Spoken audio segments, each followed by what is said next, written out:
நாம் எல்லாருமே அறிந்திருக்கிறதான ஒரு மனிதன், அவன் போக வேண்டிய வழியில் போகாமல் பாவத்தில் விழுந்து விட்டான். Who was that? அது யார்? David. தாவீது.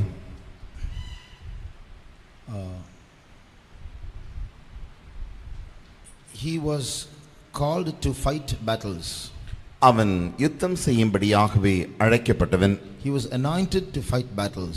யுத்தங்களை செய்யும்படியாகவே அவன் அபிஷேகம் பண்ணப்பட்டவன். So battles was his safety. யுத்தங்கள் அவனுக்கு பாதுகாவலாய் இருந்தது. For everybody else battle is a risky place, but for David he is anointed for that. That's his safety. மற்ற எல்லாருக்குமே யுத்தங்கள் ஒரு ஆபத்தான இடமாய் இருக்கிறது. ஆனால் தாவீதுக்கோ யுத்தங்கள் அவனுக்கு ஒரு பாதுகாப்பான இடமாய் இருந்தது. Normally and naturally speaking, it's safer to be in a house than to be in a battlefield, but for David it's safe to be in a battlefield rather than in the house. சாதாரணமாக சொல்லப்போனால் எல்லாருமே வீட்டில் இருப்பதுதான் ஒரு நல்ல பாதுகாவலான இடம் என்று சொல்லுவார்கள். யுத்தம் நடக்கிற இடத்திற்கு போகாமல் இருக்கும்படி விரும்புவார்கள். ஆனால் தாவீதுக்கோ யுத்தங்கள் தான் அவனுக்கு, யுத்தம் செய்கிற இடம்தான் அவனுக்கு பாதுகாவலாய் இருந்தது. So rather than being in the house, being in the battlefield is his safety. அவன் வீட்டில் இல்லாமல் யுத்தங்கள் நடக்கிறதான அந்த யுத்த ஸ்தலத்தில் காணப்படுவதே அவனுக்கு பாதுகாவலாய் இருக்கிறது. Every work that we do for the Lord and everywhere the anointing is being invested is our safety place. நாம் தேவனுக்காக செய்கிறதான ஒவ்வொரு வேலைக்காக நாம் பெற்றுக்கொள்கிறதான அபிஷேகங்கள் இருக்கிறதே, அந்த அபிஷேகங்கள் தான் நமக்கு பாதுகாவலான. Every place where we invest our anointing, that's our safety place. எங்கெல்லாம் நாம் அபிஷேகத்தை சேமித்து சேகரித்து வைக்கிறோமோ அதுதான் நமக்கு பாதுகாவலான இடமாய் இருக்கிறது. Invest, செலவழிக்கிறோமோ அங்கேதான் நமக்கு பாதுகாவலாய் இருக்கிறது. So David had this anointing to fight battles. தாவீதுக்கு யுத்தங்கள் செய்யும்படியான அபிஷேகம் அவனுக்கு இருந்தது. There was a place where more than one country joined together to fight against David and his army. Still David won. சில தருணங்கள் வந்தது, ஒரு தேசத்திற்கு மேலாய் பல தேசங்கள் கூடி அவனுக்கு விரோதமாய் யுத்தங்களுக்கு வந்தாலும் அவனும் அவனுடைய சேனையும் போய் அவர்களுக்கு எதிராக யுத்தம் செய்து அங்கே அவர்கள் ஜெயம் கொண்டார்கள். So he and his army had that grace, by thee I will run through a troop, by my God I will leap over a wall. உம்மால் ஒரு சேனைக்குள் நான் பாய்ந்து செல்வேன், ஒரு மதிலை தாண்டுவேன் என்கிறதான அந்த அபிஷேகம் அவனுக்குள் இருந்தபடியினாலே they were invincible. No one could overpower them. அவர்களை யாராலுமே அவர்களை ஜெயிக்க முடியாமல் அப்படிப்பட்ட கூட்டமாய் இருந்தார்கள். Can you say, do you know where that verses where David stayed back at home when he was supposed to go to war? அவன் யுத்தத்திற்கு போவதற்கு மாறாக அவன் வீட்டில் தானே அங்கே தங்கியிருந்ததான அந்த வசனத்தை உங்களால் சொல்ல முடியுமா? Where is that? அது எங்கே இருக்கிறது?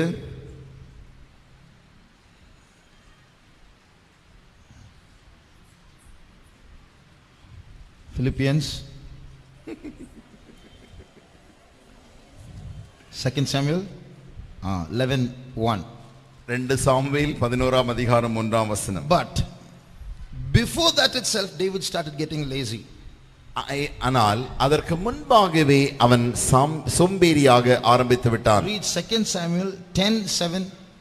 2 சாமுவேல் 10ஆம் அதிகாரம் 7ஆம் வசனத்தை வாசித்தால், அதை தாவீது கேள்விப்பட்டபோது யோவாபையும் சாலிகளாகிய சமஸ்த ராணுவத்தையும் அனுப்பினான்.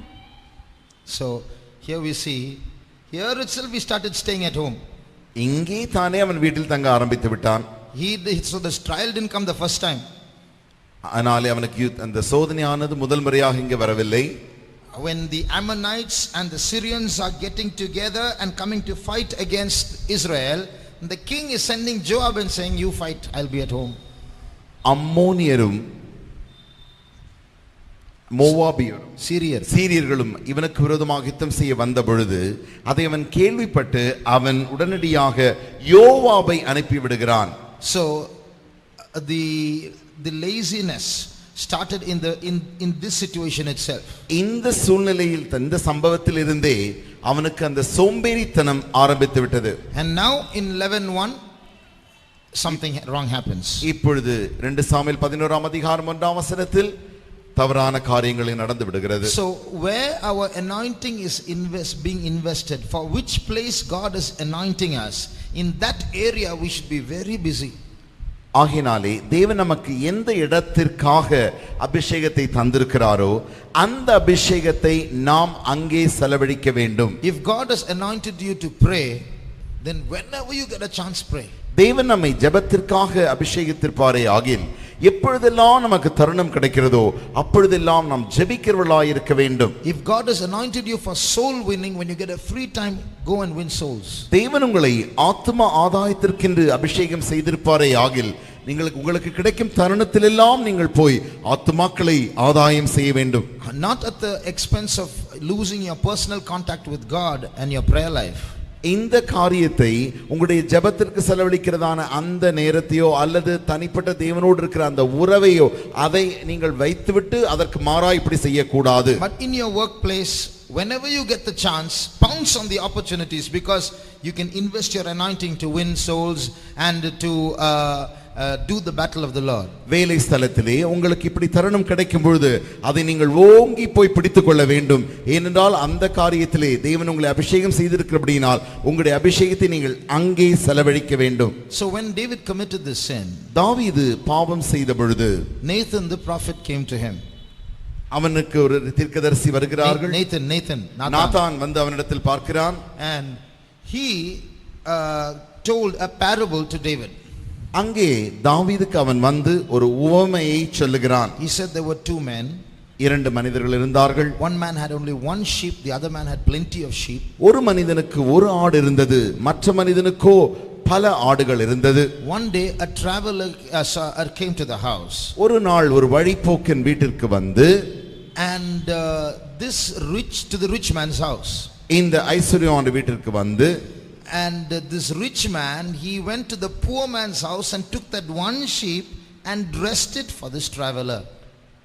இந்த ஐஸ்வர்யவான் அந்த ஏழையான மனிதனிடத்திற்கு போய் அவனிடத்திலிருந்து அந்த ஒரு ஆட்டை பிடித்து வந்து கொன்று அடித்து அவனுக்கு உணவாக்கி அந்த உணவை அவன் இப்பொழுது வழிப்போக்கனுக்கு தந்தான். David got angry. That man must be killed. உடனடியாக தாவீதுக்கு கோபம் வந்து தாவீது சொன்ன காரியம், அப்படிப்பட்ட செய்த மனிதன் கொலை செய்யப்பட வேண்டும். Nathan said, you are the man.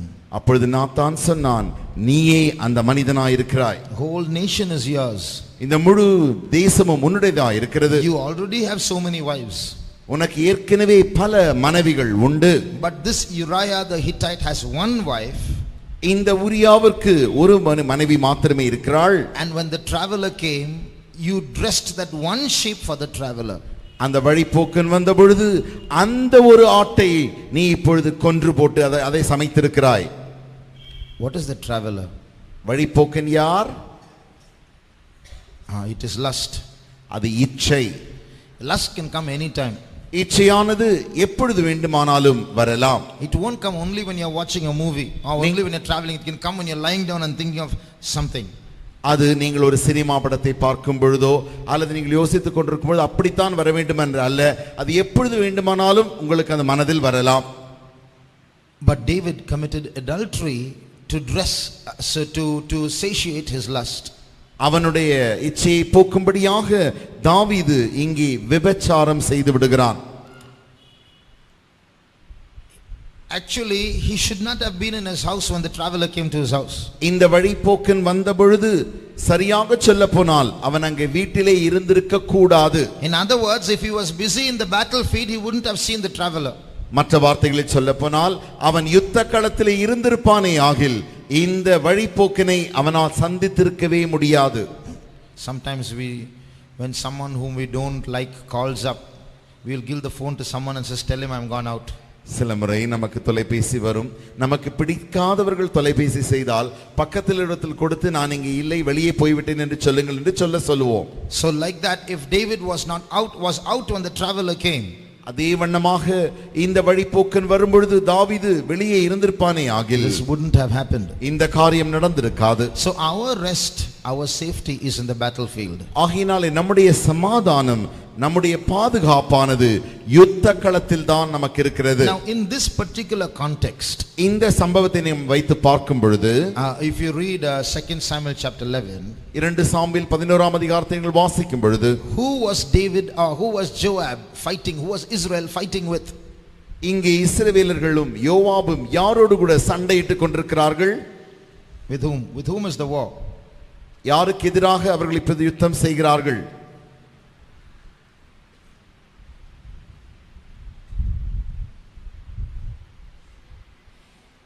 கேள்வியெல்லாம் கேட்காதீங்க பிரதர், சீக்கிரம் முடிங்க போனோம்.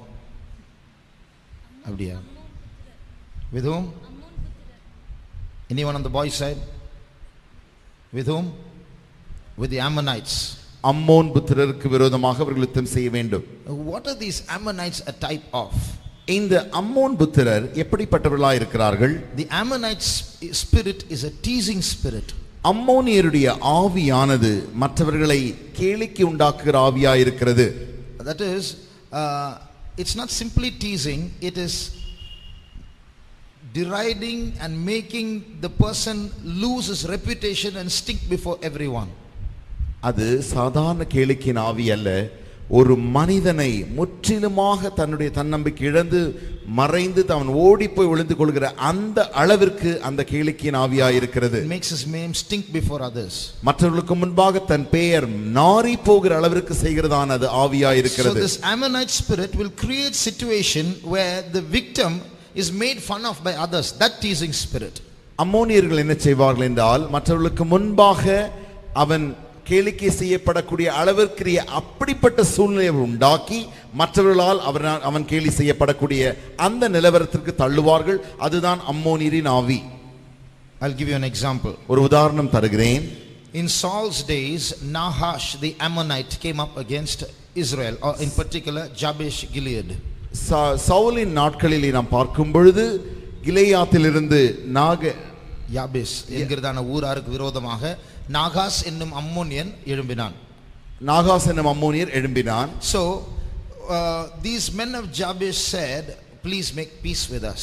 யாபேசின் மனுஷர் போய் தயவுசெய்து எங்களோடு கூட சமாதானம் பண்ணிக்கொள்ளலாம் என்று சொன்னார்கள். Then Nahash said, okay, I'll make peace with you, but on one condition. அப்பொழுது நாகாஸ் சொன்னான், அப்படி என்றால் உங்களோடு கூட சமாதானம் செய்து கொள்கிறேன், அப்படி செய்ய வேண்டுமே ஆகில் ஒரு நிபந்தனை. I will pluck out all your right eyes. உங்களுடைய எல்லாருடைய வலது கண்களை நான் பிடுங்கி and let you go. Then you can be at peace. அதற்கு பின்பு நான் உங்களை விட்டு விடுவேன். இப்பொழுது அப்படி நாம் சமாதானம் செய்து கொள்ளலாம். So I will spare your life, but pull out your right eye. உங்களுடைய ஜீவனை விட்டு விடுகிறேன், ஆனால் உங்களுடைய வலது கண்ணை நான் பிடுங்கி விடுவேன். What's the reason? காரணம் என்ன? Anyone in that area after that traveling with one eye, they will say, Jabesh Gilead, Nahash did that work. From that day till he dies, that will be the reputation he will have. அதற்கு பின்பு இப்படி ஒற்றை கண்ணோடு கூட நடந்து கொண்டிருக்கிறவர்களை யார் பார்த்தாலும் உடனடியாக அவர்கள் சொல்லிவிடுவார்கள், இது நாகாசின் வேலை, நாகாசின் வேலை, இது யாபேசின் மனுஷர் அப்படி சொல்லி கேலி செய்வார்கள். So that's the spirit of the Ammonite. அதுதான் அம்மோனியரின் ஆவியாய் இருக்கிறது. In another place, மற்ற ஒரு இடத்தில் நாம் பார்க்கும் பொழுது, David sent some men to a man called Hanun, who was also an Ammonite. அம்மோனியராகிய மற்ற ஒரு மனிதனாகிய ஆனான் என்பவரிடத்திலே தாவீது மற்ற ஒரு கூட்டத்தை அனுப்புகிறான். You know why? ஏன் தெரியுமா?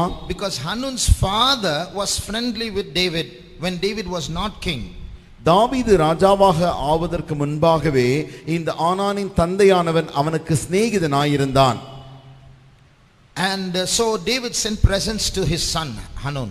இப்பொழுது தாவீது தன்னுடைய அந்த நண்பனின் மகனுக்கு இப்பொழுது பரிசு பொருட்களை அனுப்புகிறான்.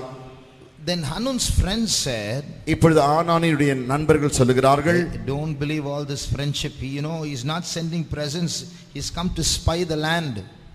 நீ இந்த பரிசு பொருட்களை அனுப்புகிறானே, அதை நீ நம்பிக்கொள்ள வேண்டாம், இது உனக்கு நான் அன்புக்காக அல்ல, இந்த தேசத்தை வேவு பார்க்கும்படிக்கு இப்படி அவன் செய்கிறான் என்று சொல்லிவிட்டார்கள்.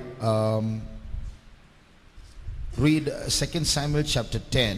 2 சாமுவேல் 10ஆம் அதிகாரத்தில் தானே. Read verse 3. 3ஆம் வசனம். அம்மோன் புத்திரரின் பிரபுக்கள் தங்கள் ஆண்டவனாகிய ஆனூனை பார்த்து, தாவீது ஆறுதல் சொல்லுகிறவர்களை உம்மிடத்தில் அனுப்பினது உம்முடைய தகப்பனை கனம் பண்ணுகிறதாய் உமக்கு தோன்றுகிறதோ? இந்த பட்டணத்தை ஆராய்ந்து உளவு பார்த்து அதை கவிழ்த்து போட அல்லவோ தாவீது தன் ஊழியக்காரரை உம்மிடத்திற்கு அனுப்பினான் என்றார்கள். See that. So his friends advised him, hey, be careful, don't think this is all friendship, don't believe all that. They are all coming to spy the land. சிநேகிதர்கள் சொல்கிறார்கள், இந்த காரியத்தை எல்லாம் பார்த்து நீ மயங்கி விடாதே, அவர்கள் தேசத்தை உளவு பார்க்கும்படி வருகிறார்கள். So what did Hanun do? இப்பொழுது ஆனூன் என்ன செய்கிறான்? Called all David's servants, தாவீதின் ஊழியக்காரரை அழைத்து cut off the beard half, அவருடைய ஒரு பக்கத்து தாடியை வெட்டி, and half beard is there, half beard is not there. இப்பொழுது ஒரு பக்கத்து தாடி இருக்கிறது, ஒரு பக்கத்து தாடி சிரைக்கப்பட்டு விட்டது. Then took knives and cut off the back of the dress from the top up to the bottom. கத்தியை எடுத்து அவருடைய வஸ்திரத்தை பின் தொங்கலில் தலையிலிருந்து பாதி மட்டும் அதை நேராக கிழித்து, now they can't walk in public shameful, half naked. இப்பொழுது அவர் மற்றவர்களுக்கு முன்பாக பாதி நிர்வாணத்தோடு கூட அவர்களால் நடக்க முடியாது. Now they have to walk in public. So everyone till they reach Jerusalem, இப்பொழுது அவர்கள் எல்லாருக்கும் முன்பாக நடக்க வேண்டும். எருசலேமில் உள்ள எல்லாரும் அவர்களை பார்த்து, see what's happened. என்ன நடக்கிறது பார். Hey, what happened to you? என்ன நடந்தது உனக்கு? Half beard. உனக்கு இப்படி பாதி தாடி தான் இருக்கிறது. So this is that teasing spirit. இதுதான் கேலி செய்கிறதான அந்த ஆவி. And this is what got irritated David. All saddle your horses, all army get ready. இந்த காரியங்கள் தான் தாவீதை இப்பொழுது சீண்டி கோபமூட்டி, ஆகினாலே அவன் எல்லாரும் குதிரைகளும் யுத்தத்திற்கு போங்க ஆயத்தமாகுங்கள் என்று சொல்லுகிறான். And he told the servants, don't come out, you stay in the house till your beard grows. அப்பொழுது அவன் தன்னுடைய ஊழியக்காரரை பார்த்து சொன்ன காரியம், நீங்கள் எல்லாரும் உங்கள் வீட்டில் தானே இருங்கள், நீங்கள் வெளியே வர வேண்டாம், ஏனென்றால் உங்களுடைய தாடி திரும்பவுமாக முளைத்து சரியாய் வரும் வரைக்கும் நீங்கள் வீட்டிலிருந்து வெளியே வர வேண்டாம் என்று தன்னுடைய ஊழியக்காரருக்கு சொல்லிவிட்டார். When the children of Ammon heard that David is getting ready and his army is getting ready, இப்பொழுது அம்மோனிய புத்திரர் தாவீதும் அவனுடைய சேனையும் யுத்தத்திற்கு ஆயத்தமாகுகிறார்கள் என்கிற செய்தியை கேட்ட மாத்திரத்தில் immediately they called the Syrians for help. உடனடியாக அவர்கள் சீரியர்களை உதவிக்காக அழைக்கிறார்கள். It's at this time that David sends Joab, you go. இப்பொழுதுதானே தாவீது யோவாபை அனுப்புகிறார். So Joab fights against the Ammonites and Abishai fights against the Syrians. David stays at home.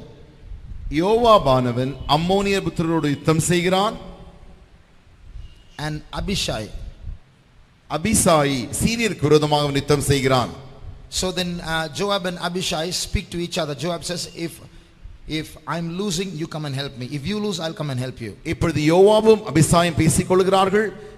நான் யுத்தத்திலே பின்தங்குவேனே ஆகில் நான் உனக்கு சொல்கிறேன், நீ வந்து எனக்கு உதவி செய், அல்லது நீ பின்தங்கும் பொழுது எனக்கு சொல், நான் வந்து உனக்கு உதவி செய்கிறேன். So it's when this battle was going on for some time, இந்த யுத்தமானது கொஞ்ச நாட்கள் நடந்து கொண்டிருக்கும் பொழுதுதானே, that's when David was on the balcony. இப்பொழுதுதான் தாவீது உட்பருகையிலே அவன் வீட்டிலே நின்று கொண்டிருந்தான். David, if you have gone and helped, how much of a difference it would have made. The battle would have been over quickly. தாவீதே, நீ போய் யுத்தத்தில் உதவி செய்திருப்பாயே, ஆனால் எவ்வளவு காரியம் யுத்தத்தில் நடந்திருக்கும், யுத்தமும் சீக்கிரமாய் முடிந்திருக்குமே. Now after all that episode of the adultery and the child being born and the child dying, still the battle was going on. இப்பொழுது தன்னுடைய பிள்ளை பிறக்கிறது, அவன் விபச்சாரத்தில் விழுந்து விடுகிறான், பிள்ளையும் பிறந்து விடுகிறது, அந்த பிள்ளையும் இப்பொழுது மரித்து விடுகிறது, இந்நாள் வரைக்கும் யுத்தமோ நடந்து கொண்டே இருக்கிறது. Then Joab calls David. அதற்கு பின்பு யோவாப் தாவீதை அழைக்கிறான். David, the battle is going to be over. தாவீதே, யுத்தம் முடிய போகிறது. If it finishes without you, everyone will say Joab won the battle. You are the king, you should get the name. நீங்கள் ராஜா, உங்களுக்கு தான் பெயர் பெற வேண்டும், நீங்கள் வராமலே யுத்தம் முடிந்து விட்டால் யோவாபுக்கு பெயர் வந்து விடுமே. So battle is over, only few more things to take over, that's all. யுத்தமோ முடிந்து விட்டது, இன்னும் முடிய வேண்டிய சில காரியங்கள் மாத்திரமே இருக்கிறது. That time David goes and finishes the battle. He takes the Ammonite crown and puts on his head and come back as though he did the whole fighting. அப்பொழுதுதானே இப்பொழுது தாவீது போய் அம்மோனிய புத்திரரை முற்றிலுமாய் சங்கரித்து விட்டு அவர்களுடைய கிரீடத்தை தன் தலையில் வைத்துக்கொண்டு இவன் போய் யுத்தம் செய்து ஜெயித்தது போல திரும்பி வருகிறான். Actually, Joab did the whole fighting. சரியாக பார்த்தால் யோவாபே முழு யுத்தத்தையும் செய்தவனாயிருக்கிறான். They say about two trees. இரண்டு மரங்களை குறித்து சொல்லுவார்கள். One is the casuarina tree. ஒன்று இந்த கசூரினா சவுக்கு மரம். The casuarina tree is there during the building work, helping, holding the load and helping the building to come up. இந்த சவுக்கு மரத்தின் கொம்பை தானே வீடுகள் கட்டும் பொழுது நன்றாக தூண்களாய் வைத்து அப்படி சாரம் போடுவார்கள். But finally in the dedication time it will be the plantain tree that is standing in the front welcoming everyone. The casuarina will be sitting in the corner. இப்பொழுது வீடு பிரதிஷ்டைக்கு நான் நேரம் வந்துவிட்ட பொழுது வீட்டின் முகவாரத்தில் பார்க்கும் பொழுது அங்கே வாழை மரம் நின்று கொண்டு எல்லாரையும் வாருங்கள் என்று வரவேற்கும். It did no work, but it will stand at the entrance and say praise the Lord to everybody as though it built the whole building. அந்த வாழை மரம் ஒரு வேலையும் செய்யவில்லை, ஆனால் வாசலில் இப்பொழுது நின்று கொண்டு ஸ்தோத்திரம் எல்லாரும் உள்ளே வாருங்கள், நான் தான் இந்த வீட்டை முழுவதும் தாங்கி கட்டினேன் என்று சொல்வது போல நடிக்கிறது. Like that David, everybody did the fight, he sat at home, fell into sin, now he is going and doing the finishing work, taking the crown and coming back. அதே வண்ணமாக இப்பொழுது இந்த சூழ்நிலையை பார்க்கும் பொழுது மற்றவர்கள் யாவரும் போய் யுத்தத்தை செய்து முடித்தார்கள். தாவீது போய் அங்கே கிரீடத்தை வாங்கி தன் தலையில் வைத்து இவன் போய் ஜெயித்தது போல தன்னை காட்டிக் கொள்கிறான். So there are things that we must remember. We must always be in the battlefield. That's our safety. ஒரு நாம் நினைவில் வைத்துக் கொள்ள வேண்டிய காரியங்கள், நாம் எப்பொழுதுமே யுத்த களத்தில் தான் காணப்பட வேண்டும். ஏனென்றால் அங்கேதான் நமக்கு பாதுகாப்பு இருக்கிறது. At the same time, when we get our victories, always remember there were so many others involved because of which we got that victory. It's not that we did everything by ourselves. அதே நேரத்தில் தானே நமக்கு ஜெயம் கிடைக்கும் பொழுது நாம் உடனடியாக நாம் தான் அந்த ஜெயம் எடுத்தோம் என்கிற எண்ணம் வராமல் நம்முடைய ஜெயத்திற்காக அநேகர் உதவி செய்தார்களே, அவர்களின் உதவியினால் தான் ஜெயம் வந்தது என்கிறதான அந்த எண்ணம் உண்டாக வேண்டும். First, it's because Jesus died that we got the victory. முதலாவதாக இயேசு மரித்தபடியினாலே நமக்கு இங்கே ஜெயம் உண்டானது. Second, there are so many saints of God who are upholding us in prayer, and that's why we got the victory. இரண்டாவது நமக்கு ஜெயம் கிடைத்ததின் காரணம் என்னவென்றால் அநேக பரிசுத்தவான்கள் நம்மை ஜெபத்தினாலே தாங்கிக் கொண்டிருக்கிறபடியினால் தான் நமக்கு ஜெயம் கிடைத்தது. So there is nothing in our victories whereof we can boast, saying I did this, I did that.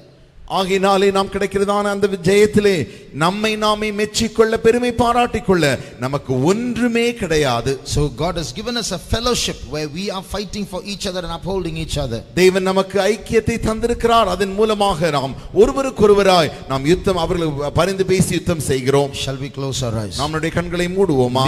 Before we leave this place, இந்த இடத்தை விட்டு நாம் போகும் முன்பாக we are going to fight this battle with the Ammonites. நாம் அம்மோனிய புத்திரரோடு கூட இப்பொழுது யுத்தத்தை செய்ய போகிறோம். There are some evil spirits that are troubling young people. வாலிபர்களை சில பொல்லாத ஆவிகள் கலக்கி கொண்டிருக்கிறது. Those evil spirits are trying to tease them and make them lose their reputation.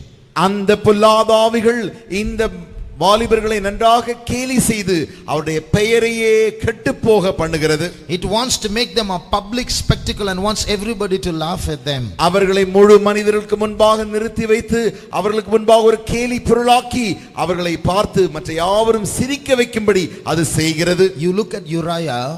நீங்கள் உரியாவை நோக்கி பாருங்கள். He was a Hittite, he was not an Israelite. அவன் ஒரு இஸ்ரவேலன் அல்ல, அவன் ஏத்தியனாய் இருந்தான். But when David the Israelite is sitting at home, Uriah the Hittite says, I won't go to my house, my brothers are fighting, I want to be there.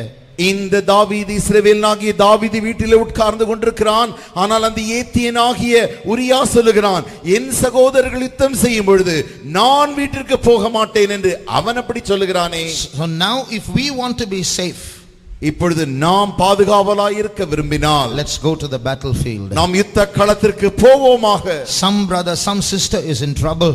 சில சகோதரர் சில சகோதரிகள் ஆபத்திலே இருக்கிறார்கள். Those Ammonite spirits want them to lose their reputation. அம்மோனியர்களின் அந்த ஆவியானது நம்முடைய சகோதரன் இந்த சகோதரிகளின் பெயரை கெட்டுப்போக பண்ணுகிறது. Let us go protect them.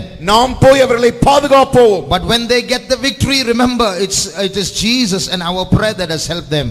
அவர்களுக்கு ஜெயம் கிடைக்கும் பொழுது அவர்கள் ஞாபகத்தில் வைத்துக் கொள்ள வேண்டும், அது இயேசுவினாலும் நாம் ஜெபித்த இந்த ஜெபங்களினாலுமே அவர்களுக்கு ஜெயம் உண்டானது. I don't know whether you know, but there are some evil spirits who know your names and who know the details of your families. உங்களுக்கு தெரியுமோ தெரியாது, எனக்கு தெரியாது, சில பொல்லாத ஆவிகள் உண்டு. அவைகளுக்கு உங்களுடைய பெயர்களையும் உங்களுடைய குடும்பத்தின் பல காரியங்களும் நன்றாக தெரிந்து வைத்திருக்கிறது. And they are looking for a chance and waiting for a plan to overthrow you. உன்னை எப்படியாகிலும் தூக்கி எறியும்படிக்கு அவர்கள் ஒரு தருணத்திற்காக திட்டங்களோடு காத்து They are கொண்டிருக்கிறார்கள். looking for a chance to tear your garments. உன்னுடைய வஸ்திரத்தை கிழிக்கும்படியாக அவர்கள் தருணத்தை நோக்கி They கொண்டிருக்கின்றன. are looking for a chance so that they can create a situation where you have to hang your head in public. மற்றவர்களுக்கு முன்பாக நீ தலை குனிவு உனக்கு உண்டாகும்படி அவைகள் தருணங்களுக்காக காத்து கொண்டிருக்கின்றன. Let us go and help them. நாம் போய் அவர்களுக்கு உதவி செய்வோம். Let's destroy those spirits in Jesus' name. இயேசுவின் நாமத்தினாலே அந்த ஆவிகளை நாம் அழிப்போமாக. Shall we be on our knees 1 minute? ஒரு நிமிடம் யாவரும் முழங்காற்படியில் நிற்போம். We are going to kill those Ammonite spirits. அந்த அம்மோனிய ஆவிகளை நாம் இப்பொழுது கொலை செய்ய போகிறோம். We are going to come back with their enemy's crown with us. சத்துருக்களின் அந்த கிரீடத்தோடு கூட நாம் திரும்பி வர போகிறோம். In this week some young brother, some weak young sister is going to be troubled by these Ammonite spirits. இந்த வருகிற வாரத்தில் தானே இந்த அம்மோனிய ஆவிகளினாலே சில பலவீனமான சகோதரன் சகோதரியோ தாக்கப்பட போகிறார்கள். அவர்களை இந்த அம்மோனியரின் ஆவி தாக்குவதற்கு முன்பாக, அவர்களை கெடுப்பதற்கு முன்பாக நாம் எல்லாரும் சேர்ந்து அந்த அம்மோனியரின் ஆவியை கெடுப்போமாக. நம்முடைய ஆண்டவர் நம்மத்தில் இருக்கிறார். சர்வ வல்லமுள்ள தேவன் நம்மோடு கூட இருக்கிறார். இந்த யுத்தத்தை செய்ய, நமக்கு ஜெயத்தை தர அவர் நமக்குள் இருக்கிறார். ஒரு நிமிடம் நாம் எல்லாரும் ஆவிக்குள்ளாகி ஜெபிப்போமாக. எனக்கு தெரியாது, ஆனால் யாரோ ஒருவரை பிசாசு கெடுக்கும்படியாக அவன் பரியாசம் செய்து கொண்டிருக்கிறான். அவன் காத்திருக்கிறான். அவர்கள் விழுவதை நான் காண வேண்டும். அவர்கள் விழுவதை என்னுடைய கண்கள் காண வேண்டும். சியோன் தீட்டுப்படுவதை என்னுடைய கண் காண வேண்டும் என்று அவன் வகை தேடிக் கொண்டிருக்கிறான். அந்த அசுத்த வல்லமையை சபையின் மேல் கைய வைக்க, வாலிபர்கள் அபிஷேகம் பண்ணப்பட்டவர்கள் மேல் கைய வைக்க துணிந்து கொண்டதான அந்த வல்லமை இயேசுவின் நாமத்தில் கடிந்து கொள்வோமாக, கட்டி போடுவோமாக.